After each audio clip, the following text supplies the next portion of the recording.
मैं innocent bank क्या लौड़े, क्या इंग्लिश इंग्लिश इंग्लिश लगा रखा है बे। 4 साल का था मैं जब मेरे पापा जबलपुर में किसी हलवाई के यहां काम करते थे। खुद तो कभी स्कूल गए नहीं, इसलिए अपनी गांड घिस घिस के मुझको स्कूल में भर्ती करवाया। अब कहने के लिए तो वो इंग्लिश मीडियम स्कूल था, लेकिन साले हमारे टीचर लोग खुद हिंदी में बात करते थे। हमारे स्कूल के लड़के एक दूसरे से यो व्हाट्स अप डॉग ऐसे बात नहीं करते हैं। क्या भौंक रहा है तेरा लंडा आजकल है, ऐसे गले मिलते हैं। किसी तरह रट्टा मार मार के 10th तक पहुंचे तो पता चला कि जिंदगी में सफल होने के लिए एक ही तरीका है, और वो है इंजीनियरिंग।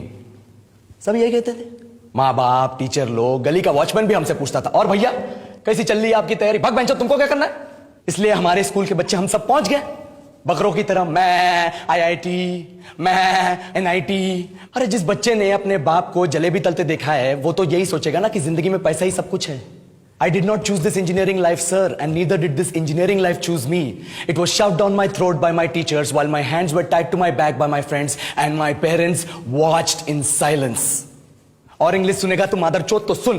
10th के बाद 2 साल लग गए इस कॉलेज में घुसने के लिए, कोचिंग में निकाल दिए, ना कुछ खेले ना कुछ सीखे। और 2 साल बाद जब यहां पहुंचे तो पता चला कि बड़े शहरों के कॉन्वेंट स्कूल के पढ़े बच्चे जब अंग्रेजी में बात करते हैं तो मरे हुए फूल भी खिल उठते हैं। आहा, हवा में ऑक्सीजन की मात्रा बढ़ जाती है इनकी अंग्रेजी सुन के। और पूरे कॉलेज की लड़कियां इन इंग्लिश स्पीकिंग लड़कों को अपना जीवनसाथी.com मान चुकी है। तुझे क्या लगता है, मुझे कभी लगा नहीं कि मैं अपनी अंग्रेजी पे काम करूं, अपने पर्सनालिटी पे काम करूं? बहुत लगा। ये चूतिया इंडस वैली सिविलाइजेशन का जो एजुकेशन सिस्टम बिठा के रखे हो, जिसमें हर साल में 10 सब्जेक्ट, हर सब्जेक्ट में theory, practical, viva, lab work, external, internal, majors, minors, assignment, project, thesis, गांड मार के रख लिया हमारी। महीनों तक नहाना भूल जाते हम लोग और फिर हमारा परसेप्शन बना देते हो कि हम ऐसे ही रहना चाहते हैं। अबे साल में एक बार कल्चरल फेस्टिवल आता है, एक बार, उसके लिए भी प्रोफेसर से भीख मांगनी पड़ती है। अरे बिना इंग्लिश बोले, बिना लड़कियों से बात किए कौन गांडू रहना चाहता है वैसे?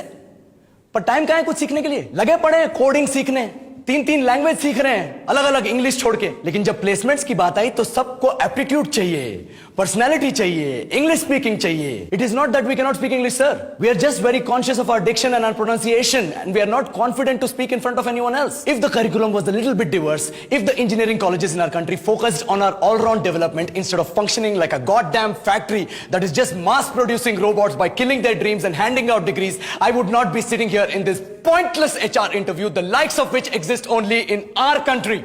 ये लो सर, बोल दिया मैंने 4 और लाइन अंग्रेजी में। अब बताइए,